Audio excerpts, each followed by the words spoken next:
Hello नमस्कार साथियों, स्वागत है आप सभी का ESM एकेडमी में। मेरा नाम है सुमित और आज के इस वीडियो में हम लोग डिस्कस करने वाले हैं CTET 2024 में जो आपका एग्ज़ाम हुआ है जूनियर का, उसके चाइल्ड डेवलपमेंट एंड पेडागोजी का पूरा कंप्लीट पेपर सॉल्व करेंगे। पूरे 30 क्वेश्चन हम लोग यहाँ पर डिस्कस करने वाले हैं। तो आप अपने आंसर्स यहाँ पर मैच कर सकते हैं कि कितने क्वेश्चन आपके यहाँ पर करेक्ट हैं। हम 1 बाय 1 क्वेश्चन को चेक करते हुए चलेंगे। हो सकता है कि मेरे पास जो सेट है, जो पेपर सेट भेजा गया है वो K सीरीज़ का है। आपके पास जिस भी सीरीज का पेपर सेट हो आप अपने क्वेश्चंस के साथ मैच कर लीजिएगा। चलिए पहला क्वेश्चन हम यहाँ पर देख लेते हैं। तो पहला क्वेश्चन कह रहा है कि शिक्षकों को शिक्षार्थियों के बीच व्यक्तिगत भिन्नताओं का सम्मान करना चाहिए और सभी शिक्षार्थियों को आवश्यकता के अनुसार अपने शिक्षण को समायोजित करना चाहिए। तो 1 नंबर का कथन है, बिल्कुल सही कथन है, यानी कि ए कथन बिल्कुल सही है। लेकिन दूसरा आर पढ़ लेते हैं एक बार कि आर भी सही है। शिक्षकों को विविध पृष्ठभूमि के शिक्षार्थियों को पढ़ाते समय उनके बीच सहयोग, समूह कार्य, बातचीत से बचना चाहिए। नहीं, बचना नहीं चाहिए। समावेशी शिक्षा के लिए आवश्यक है कि इसको आपको समर्थन करना चाहिए। मतलब आपका ए सही है और आर यहाँ पर गलत है। तो ऑप्शन नंबर ए आपका यहाँ पर 1 वाला एकदम सही हो जाएगा। चलिए नेक्स्ट क्वेश्चन देखते हैं। Question number 2। क्वेश्चन नंबर 2 दिया गया कि पियाजे और वाइगोत्स्की के सिद्धांतों में क्या समानता है। तो देखिए एक ही समानता है, वो है आपकी संलग्नता और जुड़ाव की, यानी कि फर्स्ट वाला आपका इसमें राइट आंसर हो जाएगा, 1 नंबर वाला। नेक्स्ट क्वेश्चन देखते हैं।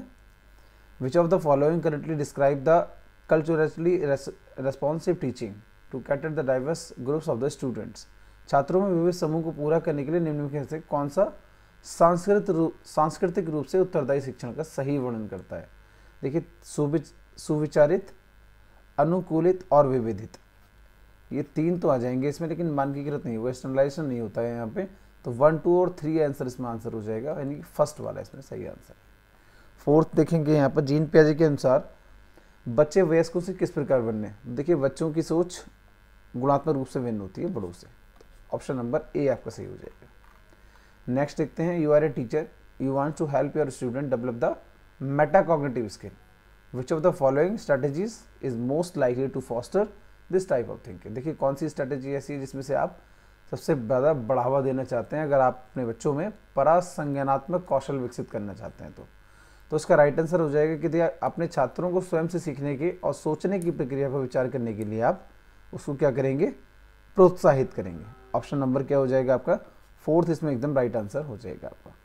दोस्तों अगर आपको ये वीडियो अच्छा लगता है तो प्लीज़ ये वीडियो का लाइक हम एम करते हैं यहाँ पर 1000 लाइक का, और 1000 लाइक करके आप हमें अपना समर्थन प्रोवाइड कराइए। आज शाम तक आपको इसका कंप्लीट सेट मिल जाएगा, यानी कि 150 प्लस क्वेश्चंस जो हैं वो आपके सॉल्यूशन के साथ आपको एक ही कंप्लीट वीडियो में प्रोवाइड करा दिए जाएंगे।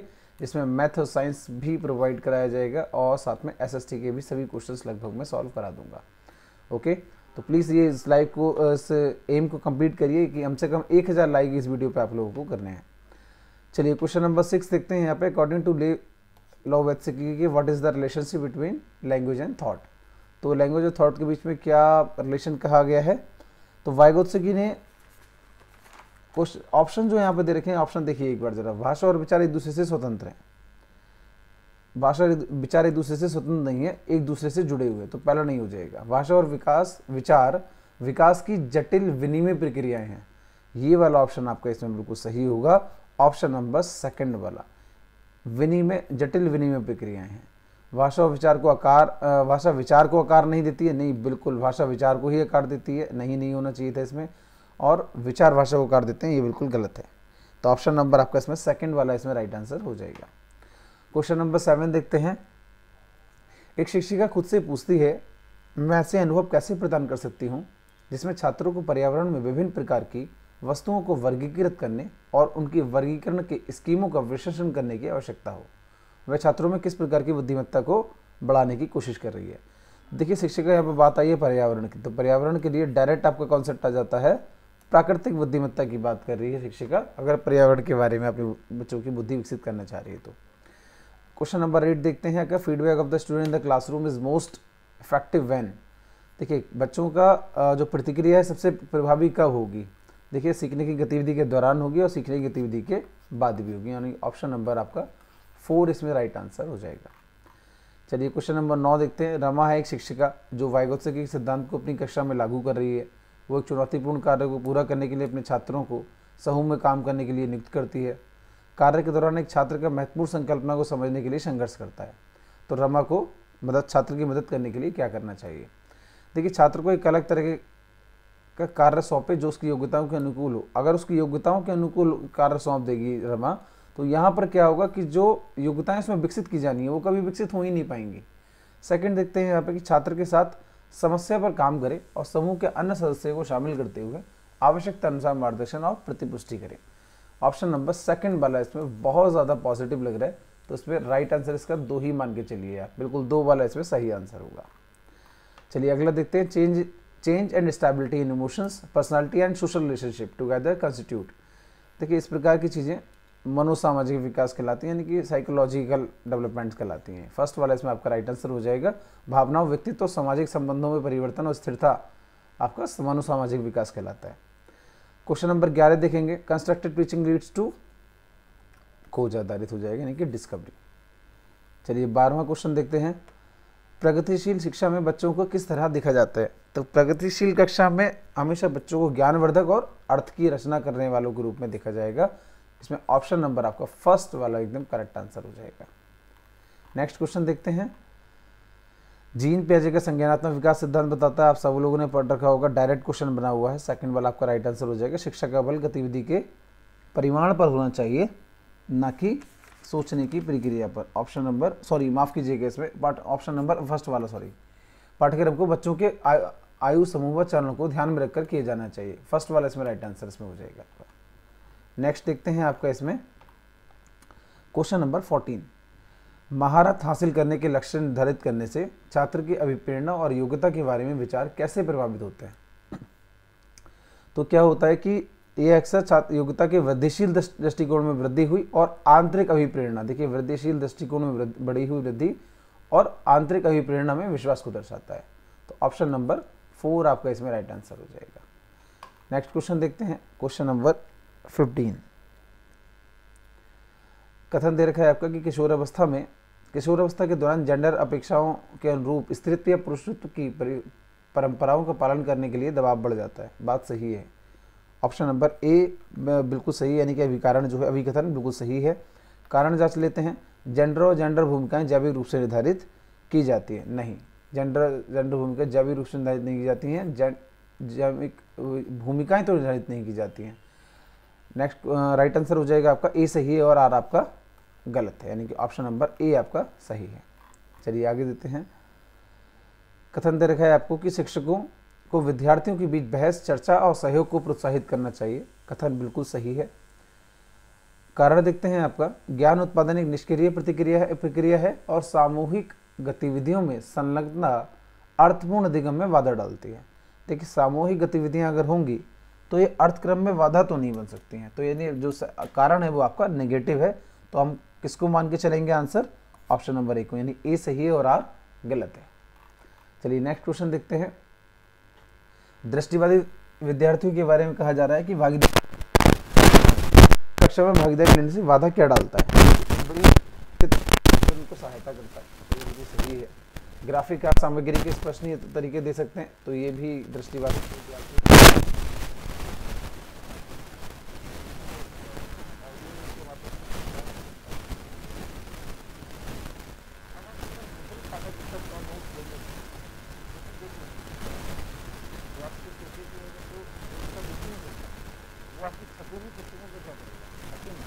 जो बच्चा देखने में सक्षम नहीं है वो आपकी मुद्रित पाठ्य पुस्तक में नोट्स को तो पढ़ ही नहीं पाएगा, तो इसका कोई शामिल हो गई नहीं होती। तो यहाँ पर ये बाधा डालता है, यानी कि ऑप्शन नंबर 4 वाला राइट आंसर हो जाएगा। मुद्रित पाठ्य पुस्तक का नोट से उसका कोई संबंध नहीं होगा। चलिए क्वेश्चन नंबर 18 देखते हैं, निम्नलिखित में से कौन सा सही सम्मिलित युग्म है? पहला कह रहा है कि रचना मूल्यांकन, यह निर्धारित करना कि छात्र कक्षा से पहले और बाद में क्या कर सकते हैं। दूसरा कह रहा है कि योगात्मक मूल्यांकन, इसमें पेपर पेंसिल और परीक्षण के साथ साथ गैर लिखित व्यवहारों के विशिष्ट विवरण शामिल है। तीसरा कह रहा है कि मानदंड संदर्भित मूल्यांकन, विशिष्ट विषयों की महारत शामिल। तो इसमें से थर्ड वाला ऑप्शन इसमें ज़्यादा सुटेबल लग रहा है, ऑप्शन 3 वाला इसमें राइट आंसर। चलिए नेक्स्ट क्वेश्चन देखिए, सुनीता एक 12 वर्षीय लड़की विशेष संगीतीय क्षमता रखती है। उसके माता पिता दोनों ही निपुण गायक हैं और वे सुनीता को अपनी आवाज़ को और बेहतर करने के लिए प्रशिक्षण कक्षा में भेज रहे हैं। सुनीता की क्षमता संभावित रूप से किन कारकों के अंतक्रिया का परिणाम है। देखिए माता पिता दोनों ही अगर निपुण गायक है, यहाँ पर ध्यान देने वाली बात है कि माता पिता दोनों ही निपुण गायक है, ये बहुत ज़्यादा पॉसिबल है कि उसके घर का जो वातावरण है वो एक सिंगर का रहा हो। मतलब तो एक तो वातावरण फैक्टर हो सकता है, दूसरा देखिए माता पिता है तो अनुवंशिकी फैक्टर हो सकता है। तो पहला इसमें आपका बिल्कुल राइट आंसर बैठता है, बिल्कुल आप इसमें सही उत्तर लगा लीजिए फर्स्ट वाला, अनुवंशिकी व वातावरण दोनों के कारण हो सकता है कि सुनीता का ये एक अंतक्रिया की परिणाम है। देखिए लॉरेंस कोलबर्ग ने बच्चों के नैतिक विकास के अध्ययन करने के लिए किस विधि का प्रयोग किया है? राइट आंसर हो जाएगा आपका बच्चों के सामने नैतिक दुविधाएं रखना और अनुक्रियाओं की समालोचना करना, ऑप्शन नंबर 4 इसमें राइट आंसर। नेक्स्ट क्वेश्चन देखिए आप, क्वेश्चन नंबर 21 कथन कर रहा है कि स्कूलों को उस ढांचे के भीतर कार्य करना चाहिए जो तैयार उत्पाद और सीखने के परिणामों का आकलन करते हैं। सीखना पक्के तौर पर अनुक्रमिक और पदानुक्रमित क्रिया। देखिए टाइटली कहा गया है, यहाँ पे यूज किया गया है टाइटली वर्ड, तो यहाँ पर आप इसको नेगेटिव मान लीजिए कि ये नहीं होगा और ए आपका इसमें बिल्कुल सही हो जाएगा। सॉरी, स्कूलों को उस ढांचे के भीतर कार्य करना चाहिए, भीतर वाला नहीं, ये भी आंसर आपका इसमें गलत होगा, यानी ए और आर दोनों ही इसमें गलत होंगे। ठीक है, नीचे आ जाइए।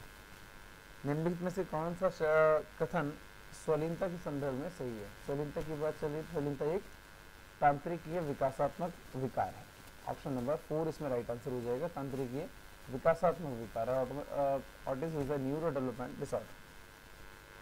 किस अधिगम की रणनीति में बच्चों द्वारा दूसरों को सिखाना शामिल है या उन्होंने सीखा है? किस अधिगम की रणनीति में बच्चों द्वारा दूसरों को सिखाना शामिल है या उन्होंने सीखा है? तो देखिए ये दूसरों को सिखाना शामिल है या दूसरों से सीखना शामिल है, ये आपका पारस्परिक शिक्षण कहलाता है।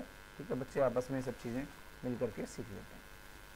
आगे के देखेंगे, संवेदनशील अवधि वह समय अवधि होती है जिसके दौरान संवेदनशील काल के लिए पूछा गया आपसे विशेष रूप से सामान्य विकास के लिए महत्वपूर्ण होती है।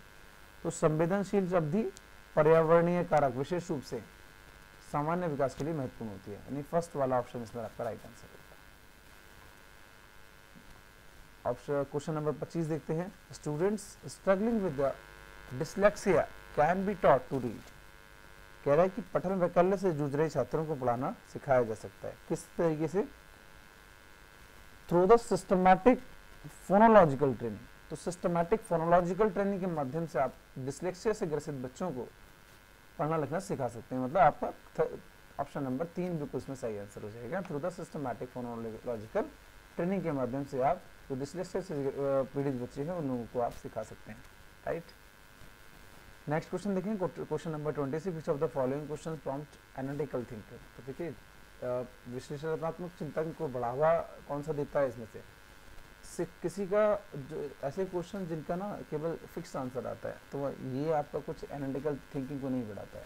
एनालाइज करना मतलब अपने दिमाग से आप अपने आंसर्स को बताना, कई प्रकार के क्लोज एंडेड क्वेश्चन ना करना, ओपन एंडेड क्वेश्चंस के बारे में अपने कितने विकल्प आप रख सकते हैं आंसर में, वो क्या नाम है एनालिटिकल थिंकिंग होती है। और ऑप्शन देख लेते हैं। भारत की कुल जनसंख्या सबको पता है, तो इसका तो एक सॉलिड आंसर आना है, तो ये तो नहीं होने वाला। भारत में जनसंख्या वृद्धि के विभिन्न कारण क्या है? ये देखिए ऑप्शन, यहाँ पर मल्टीपल ऑप्शन हो सकते हैं। बच्चा ए बी सी 3 कारण दे सकता है, 4 कारण दे सकता है, 5 दे सकता है। तो यहाँ पर उसकी एनालिटिकल थिंकिंग जो है वो यहाँ पर टेस्ट आप कर सकते हैं। ठीक है, ये इसका एक उदाहरण है।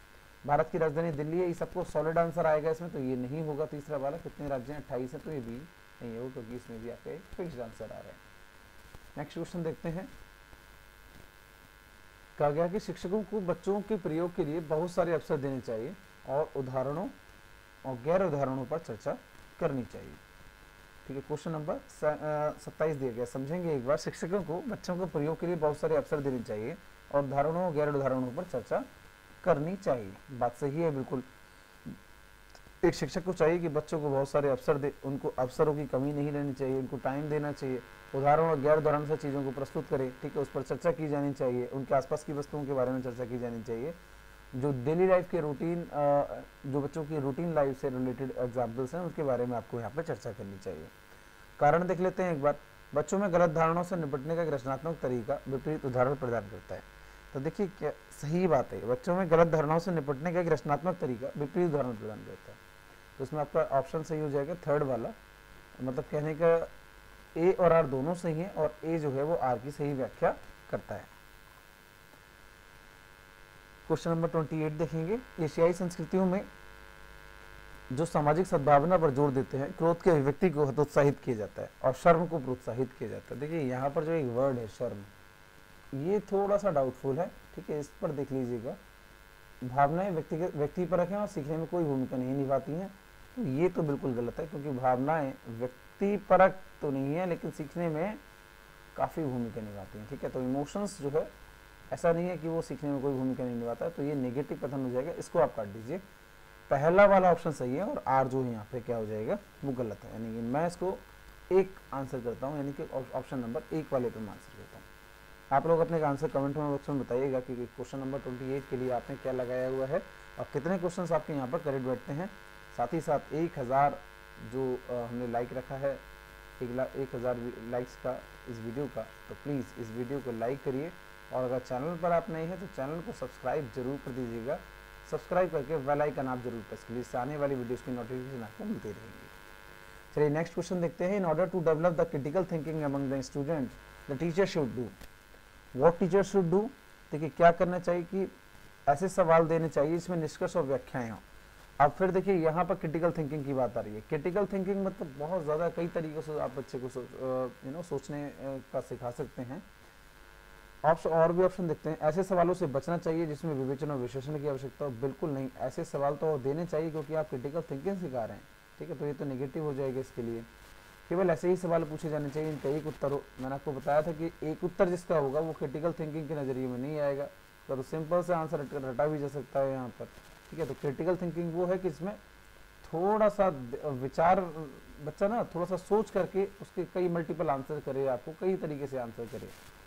फिर होता है कि विद्यार्थियों को उनके संदेह और सवाल पूछने के लिए हतोत्साहित करना चाहिए, बिल्कुल नहीं करना चाहिए। हतोत्साहित जहाँ भी आ जाए वो गलत होगा आपका, मतलब कहीं भी हतोत्साहित तो नहीं किया जा सकता है बच्चों को। ऑप्शन नंबर 1 से हो जाएगा। ऐसे सवाल देने चाहिए इसमें निष्कर्ष और व्याख्यान दोनों शामिल हों। क्वेश्चन नंबर 30 है इंक्लूसिव द क्लासरूम्स। समावेशी कक्षाओं में क्या होता है?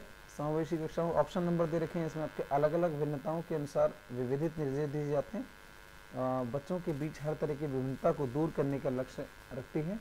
को पहचानना चाहिए कि हर बच्चा एक ही दर से और एक ही समय में सीखेगा। विशेष बच्चों की ज़रूरतों को पूरा करने के लिए एक अलग शैक्षिक कार्यक्रम पेश किया जाता है।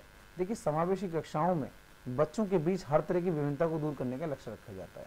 तो ये क्या कहलाता है? एक इंक्लूसिव क्लासरूम का यही एम होता है कि बच्चे का जितना भी प्रॉब्लम है, हर कोई भी समस्या है, कोई भी विभिन्नता है, उसको दूर करके उसको सिमेट्री लाने में प्रयास किया जाए। तो यहाँ पर ऑप्शन नंबर आप यहाँ पर सेकंड वाला बिल्कुल राइट आंसर लगा सकते हैं। आई होप आपको ये वीडियो पसंद आया होगा, तो प्लीज़ इस वीडियो को लाइक कीजिएगा और अपने दोस्तों के साथ प्लीज़ वीडियो को शेयर कर दीजिए। जो लोग आज एग्ज़ाम दिया है वो लोग अपने आंसर के यहाँ पर चेक कर सकते हैं एक बार। अगर कोई डाउट है तो आप नीचे मुझसे कमेंट बॉक्स में आप ये डाउट लिख सकते हैं। साथ ही अगर चैनल आपने सब्सक्राइब नहीं किया तो प्लीज़ चैनल को सब्सक्राइब करके बेल आइकन प्रेस कर लीजिए। मिलते हैं नेक्स्ट वीडियो में। Thank you so much, thanks for watching this video.